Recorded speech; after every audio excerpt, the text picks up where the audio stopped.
old laptop to play Roblox. He's 8 years old and he's obsessed with that kind of stuff, so I figured it's totally harmless. Until one night he called me into his room. He was pale and he was shaking. He told me there's something wrong with the game. I looked at the screen and his avatar was in a game that I'd never seen before. The game was called Smile.jpg. No description, no creator name. It was just a thumbnail with a smiling face that was heavy. I asked him how he found it. He said it just popped up after someone messaged him. When I see something cool, the message said, inside the game there was no music, just wind sounds and low static. The map was flat, endless reddish fog. In the distance, something moved, slowly, twitching, like lagging frames, as we walked towards it. The figure was a Roblox avatar, but it was glitched. Long limbs, black eyes, smile stretching from ear to ear. It didn't move normally. It jerked closer to us every few seconds. Suddenly the game just glitched out. Then Max's avatar started moving on its own. He wasn't touching the keyboard. He said, "Make it stop." So I hit escape. Nothing happened. I hit Alt 4. Nothing happened. The thing in the fog whispered in chat. It said, "I see you two now." Then Max's laptop screen went black. Not like it shut off, but more like the image just melted. A single line of text appeared that said, "Smile with us." I wiped the hard drive the next morning and I thought it was over. But now every time I open my browser, the homepage resets to a broken Roblox page that just says smile.jpg. You're already playing. Here's the creepy part, guys. He goes on to say, last night he found Max standing at the foot of his bed, smiling way too wide, and he was still. His eyes didn't blink. He whispered in that same glitched voice from the game, "Your turn." These stories are getting crazy, guys. I appreciate you guys sending me these, but man, that's insane. Anyway, thanks for watching. Can you do the Midnight Man, please? That one is very creepy, but yes, I can. This is a game you should never play unless you want to invite something very sinister into your home. And remember, if you participate in this game, you are performing a ritual that calls for a drop of something red, if you know what I mean. Which is very dangerous because once you start, there's no backing out. It was originally Alan Stacy shot 2 men, Dalton Davis and Troy Boutwell, in Walnut Hill, Florida. He said it was in self-defense, but the deeper detectives dig, the more the cracks would begin to show. Before we get started. Yes, you can go to the restroom. Yeah, I was taking the girls just now. He'll take you. Yeah. I'll ask Logan after you get back too. All right, thank you. You're welcome. How you doing? Good. I'm Investigator Work. It's Investigator Preston. Okay, before we get started, let me get your information. Before we get started, I'm going to read the rights, okay? And if you wish to speak with me, give me your side of the story. Just sign there for me. Okay? Mr. Stacy, if you just want to start from the beginning and just tell me what happened. When we were on State, Mississippi, we were going to Texas to work. I'm taking my son and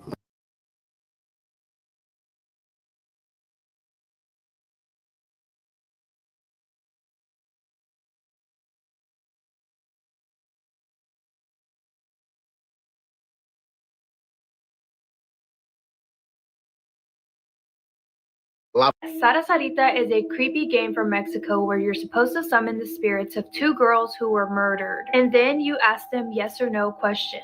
If you're looking for a spooky sleepover game, this one's for you, but like always, play it at your own risk. All you need are 2 coins of the same value. You can play alone, but honestly, it's way creepier if you play with a friend. Here's how it works. The 2 of you sit across from each.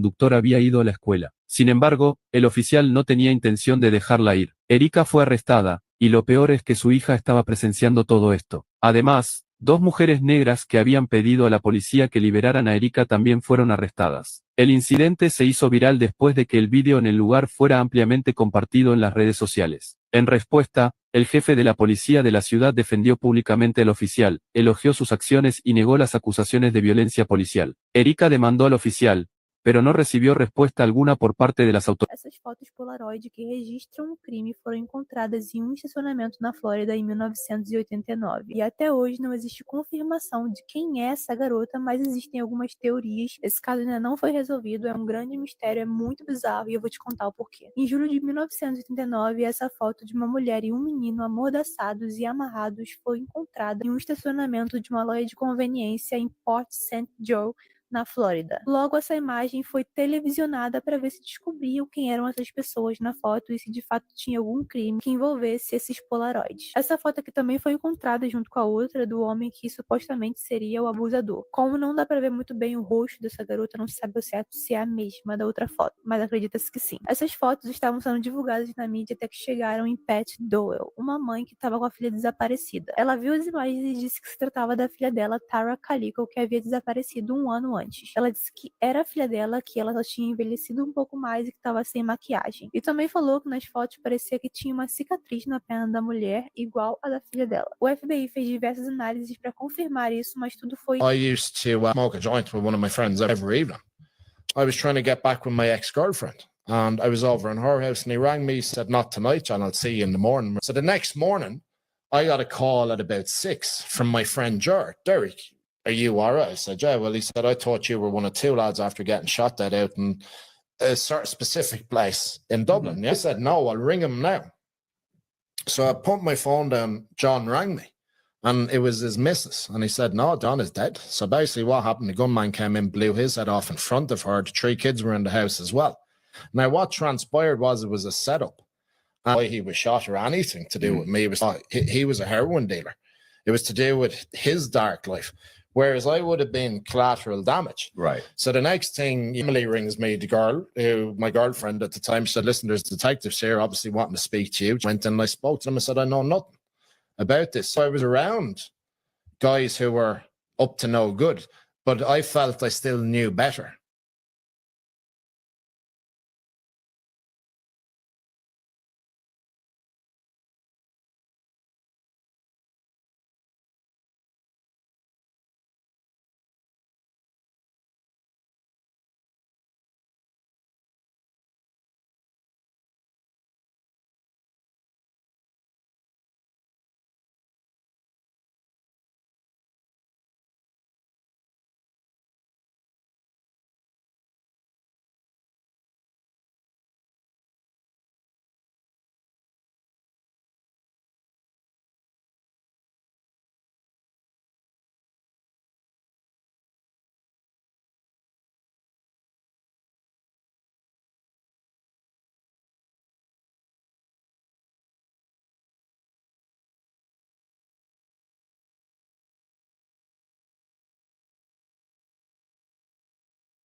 Any further. Henry's driver argued with him, but he refuses to get out. He claimed the rain would wreck his brand new green paint. So the workers decided to get revenge on him and built a fake brick wall in front of him so he could never get out. They then abandoned him and his body is still there today.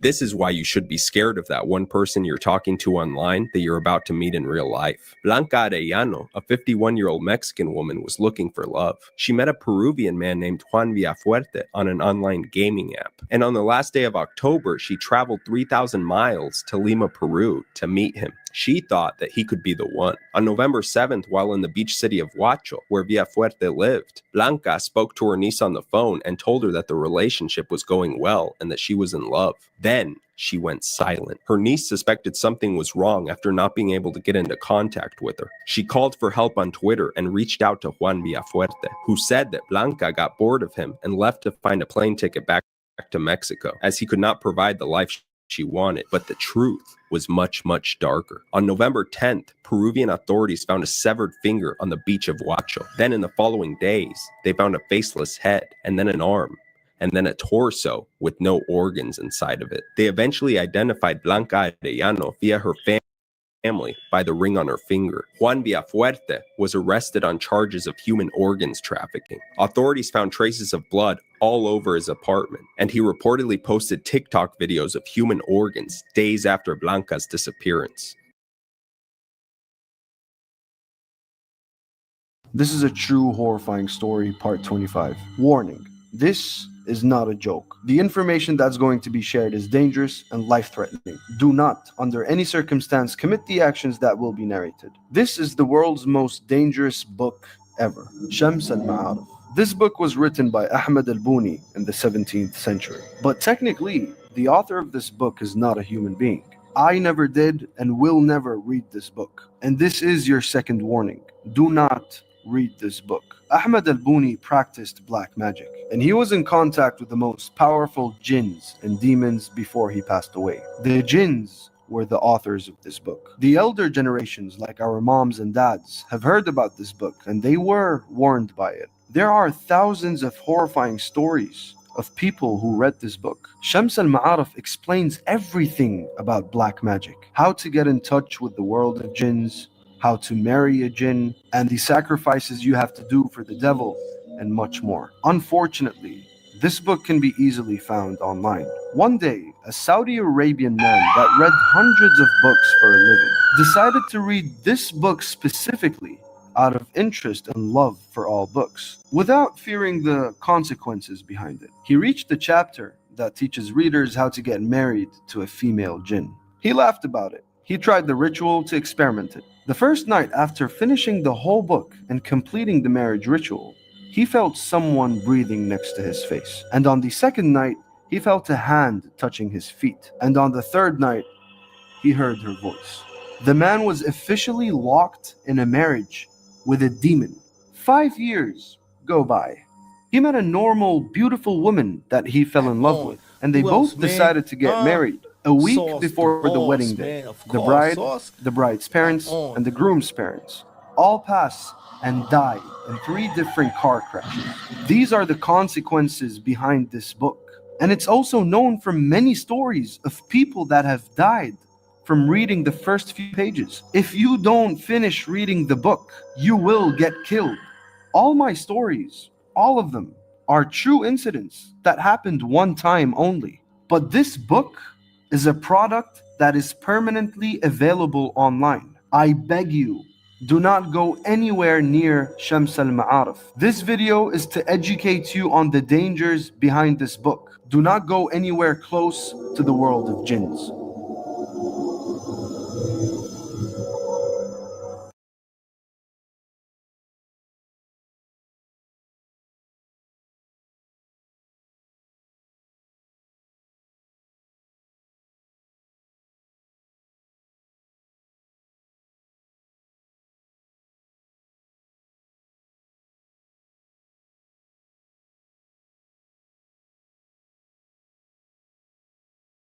Let's talk about the 2-year-old who lost his life at Disney World after a gator attacked him. So here we have 2-year-old Lane Graves. He and his family were from Nebraska, and in 2016, they traveled down to Florida to go to Disney World. On June 15th at around 8 o'clock, the family heads down to Seven Seas Lagoon, where they're screening Zootopia. A little bit about this lagoon. It was man-made, and they had always had an issue of stray gators getting in the water and staying there. On this specific day, at least 2 people had told employees that they had seen a gator in the lagoon area, and they did nothing, or it was too late, as one of them came even an hour before the attack happened.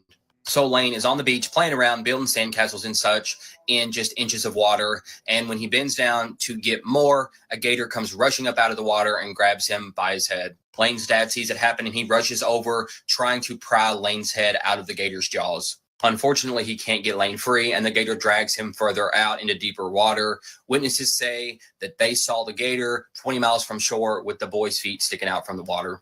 The next day, Lane's body would be found with bites all over him, and experts would go on to call it a predatory attack. They'd also go on to say that they're certain that they tracked down the gator that did this and euthanized it. At the time, the only signs posted were no swimming signs. Now they've posted these signs.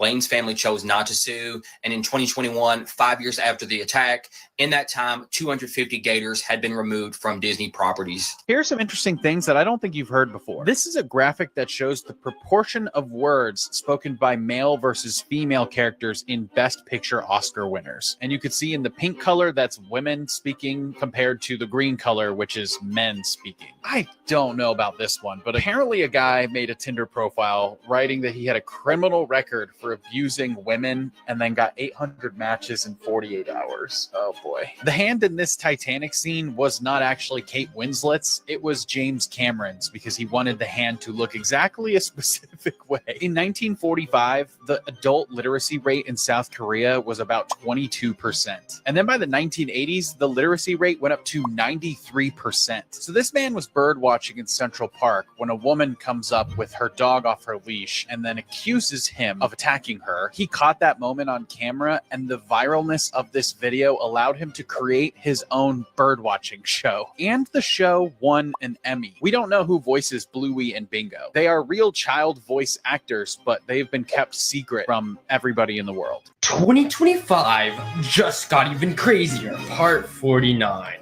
So, a 52-year-old woman living in the Netherlands has been experiencing a rare condition for around 40 years, where she would look at somebody's face and their face would slowly warp into a dragon-like face. And the scary part is, she said she stayed quiet about this for most of her life.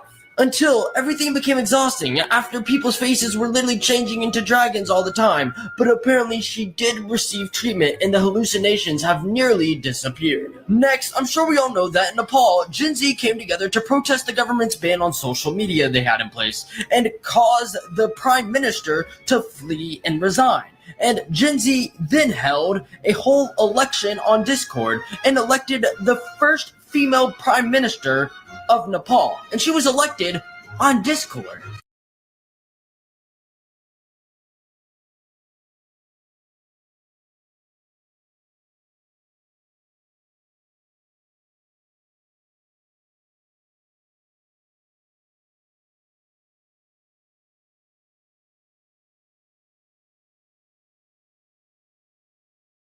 They are convinced they found a real-life skinwalker, and there is proof.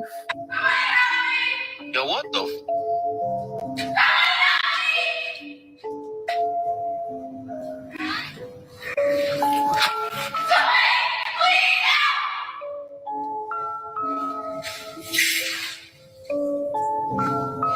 What the?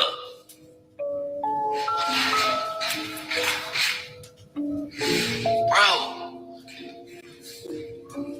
At all. Who else, man?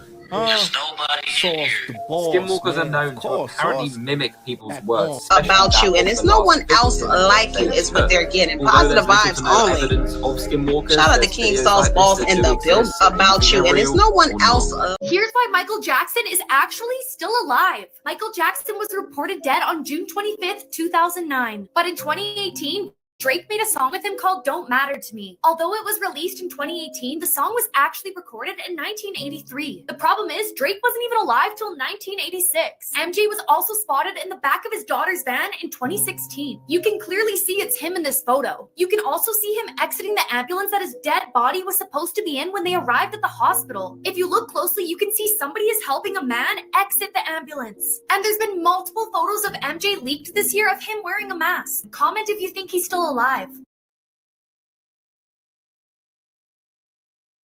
The average person has about 6,000 thoughts per day, and according to psychologists, about 80% of them are negative. Hear me out. Expressing gratitude towards loved ones gives you an immediate increase in happiness. And if you don't believe me, go try it and then try to come back here and tell me I'm wrong. Social rejection can feel like physical pain, and I, for one, am a firm believer in the research that shows that acetaminophen, like Tylenol, can actually dull this pain as it would a headache. Married people are more likely to self-pleasure than people who live alone, okay? So just keep that one in mind. Humans have this automatic reaction to default to assume somebody is telling the truth, And we will automatically second guess ourselves the moment somebody disagrees, which is why gaslighting can be so dangerous. Having backup plans can actually hinder your main goal. Having a plan B makes it much less likely for plan A to succeed, because in your head you're like, oh, well, I have plan B to fall back. No, you gotta have plan A if you really want it to go. Sarcasm kind of gets a bad rap for being like rude or negative, but it can actually increase your creativity and encourage abstract thought, especially when you're using it with people that you trust. Nowadays, the average high schooler has about the same level of anxiety as a 1950s psychiatric patient. And honestly, I'm not sure what that means about today's society or about how they treated psychiatric patients. He had his dog's features transplanted onto his own face. Rodrigo Braga was from Brazil, and he was an artist known for blurring the line between human and animal. In 2004, Rodrigo wanted to pay tribute to his dog who had passed away, and he figured the best way to go about this would be to transplant his dog's features onto his face. This included the dog's mouth, ears, and eyes. Once the photo of Rodrigo's face with his dog's features made it onto the internet, many people believed that this was actually real, while others thought it was just an edit made on Photoshop. Rodrigo didn't use his actual face. He made a realistic replica of his face and used the corpse of a deceased dog. Since Rodrigo is an artist, this was all a part of an art project, and he has a website where he shows a series of images of his interesting work. Many users have expressed their anger that an innocent dog's features were used as an art project. Rodrigo stated, in addition to the dog already being deceased, that an animal shelter is the one who provided him with the dog. The surgery was done by a licensed veterinarian under controlled ethical conditions. Rodrigo simply wanted the image to be symbolic as an exploration of grief, identity, and the human desire to reconnect. These are 8 horrifying facts that will probably keep you up at night. In ancient Rome, soldiers used to drink fresh warm blood to cure epilepsy. There are antidepressants that eliminate someone's ability to feel love and compassion. The Exorcist movie resulted in many of its cast dying, including 2 actors whose characters died in the movie. In 2017, an asteroid named AG-13 passed by our home planet with less than the distance of the moon. Scientists saw it coming only 2 days before it could have hit Earth. One of the most haunted dolls is Robert. It belonged to a child named Eugene in 1904. The 2 most dangerous books are called Shams al-Ma'arif and Al-Ghazali. They carry rituals for summoning demons. In ancient England, people used tops of hollowed human skulls to drink and eat. At Harvard University, there's a book bound in human skin, like for part 6. The Mountain Dew conspiracy theory is bizarre. So there's been a viral conspiracy theory going around the internet on how every time Mountain Dew launches a new flavor, it's followed by a tragic event. Because it all started in 2001 when Mountain Dew released the flavor Code Red, and after they released this flavor in May, just 4 months after, the tragic 9/11 event happened. However, following this, 5 months after they released the iconic Baja Blast flavor in 2004, the devastating Boxing Day tsunami hit the Indian Ocean, which took the lives of 220,000 people. And now moving on to 2008, when they released the Mountain Dew Voltage, was around the same time when the 2008 financial crisis happened. And I can't forget that in 2019, Mountain Dew released Maui Burst, and in 2023, the devastating Maui fires happened. Now, that is a stretch, but in 2024, they released Star Spangled Splash, just months after the Baltimore Bridge collapse. Now, this is just a conspiracy theory, so don't think about it too much, but just remember the next time Mountain Dew releases a flavor, maybe.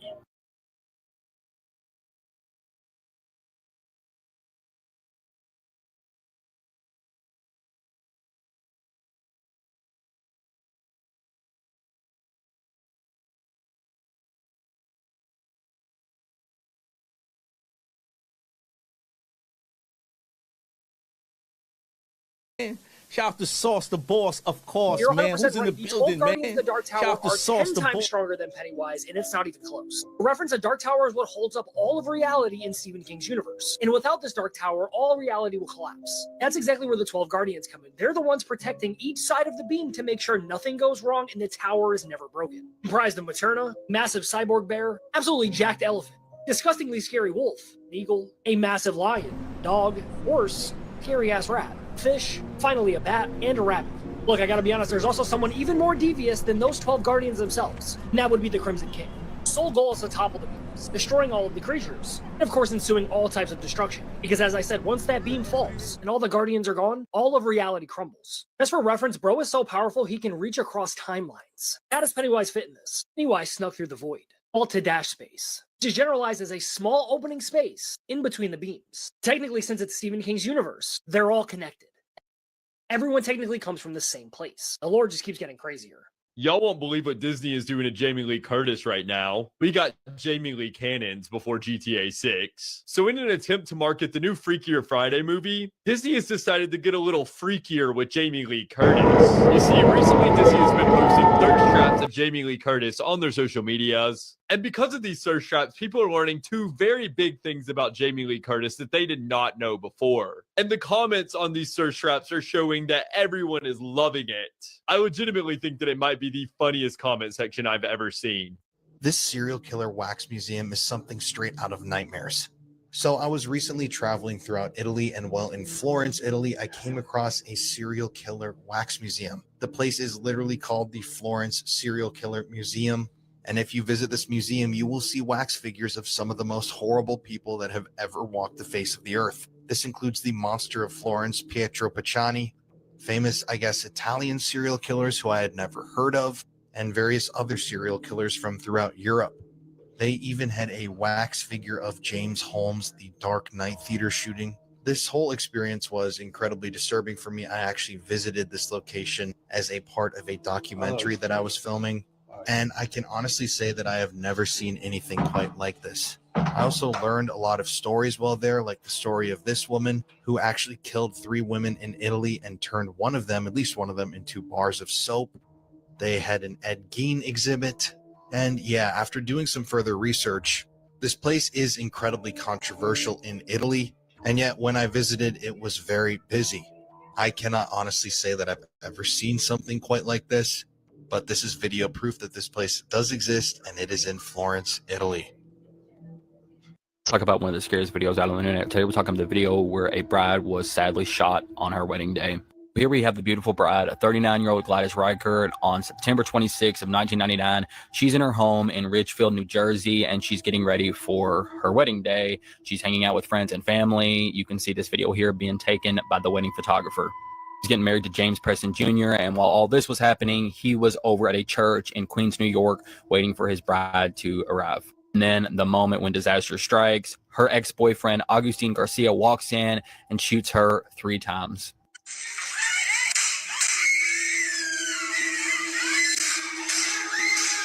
He shot Gladys 3 times, once in the head, upper arm, and her spine.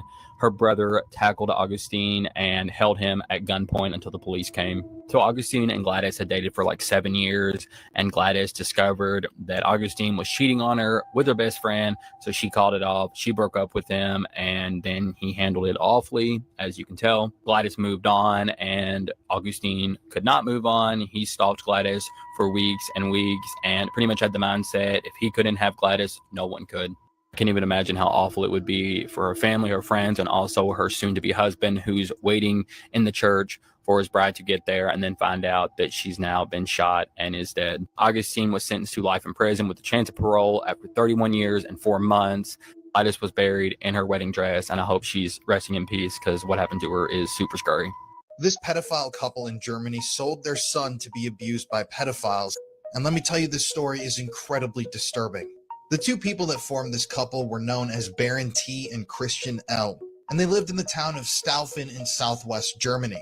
In late 2017, the police received a tip-off, and they immediately began investigating this ring, which led them to Baron and Christian.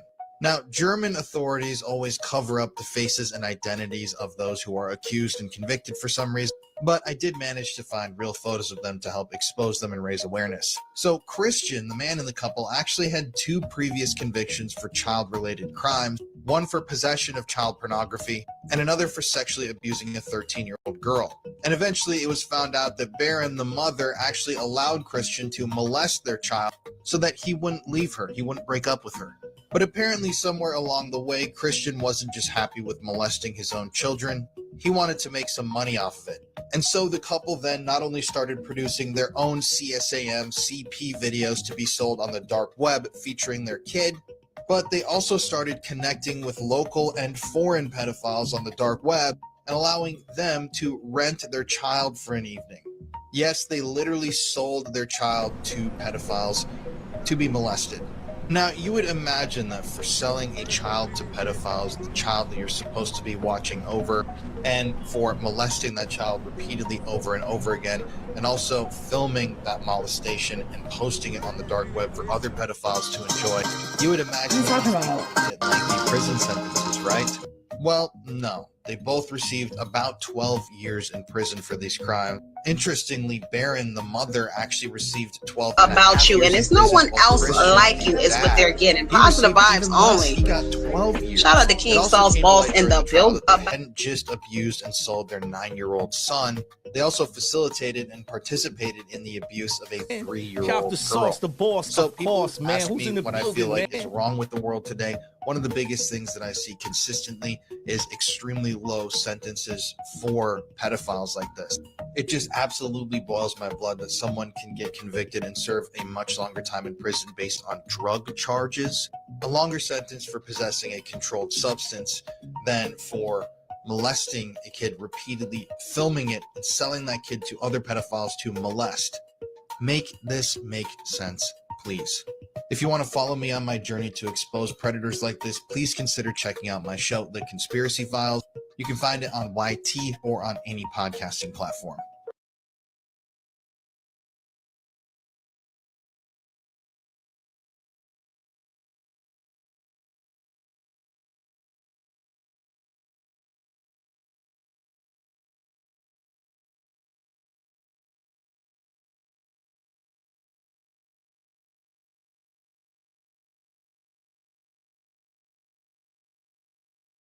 Weirdest kid stories ever, part 26. Next up, we got the toy monsters. So pretty much these little plush stuffed animal thingies, and you push it, and it gives like a little message, says something funky, yeah. But there became a pretty big uproar about these toys because one dude went to the store, picked one of them up, squeezed them, and noticed that it was saying something pretty weird. Something that sounded like, turn off the TV and watch the baby. I'll play the video.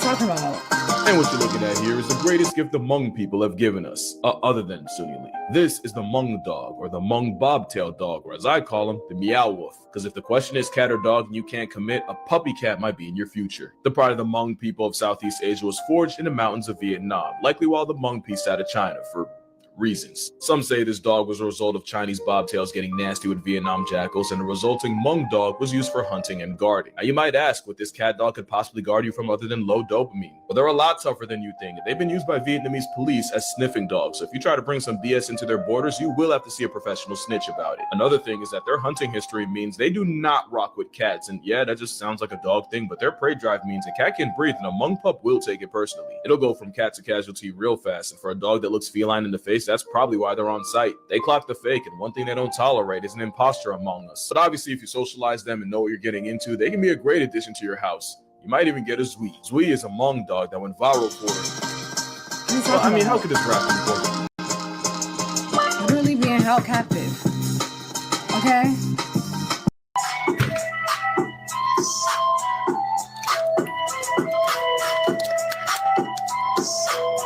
My fault. The beats is blasting. The beats is beating. We got some shit to unbox because you know we have new decks on the way. Wait, new waves for the play bay.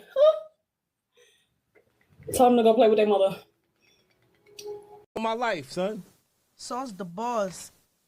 It's his birthday. Everybody wish him happy birthday. Oh, this is big right here, y'all. Everybody wish Sauce, the official boss, happy birthday, man. Let's go. Let's see it in the timeline. We're back once again. You know, it's a beautiful day. If you're feeling down, just get you a bag of that. And just light up. King Fire, Mr. Hero. Can't greet him with two, only the third eye.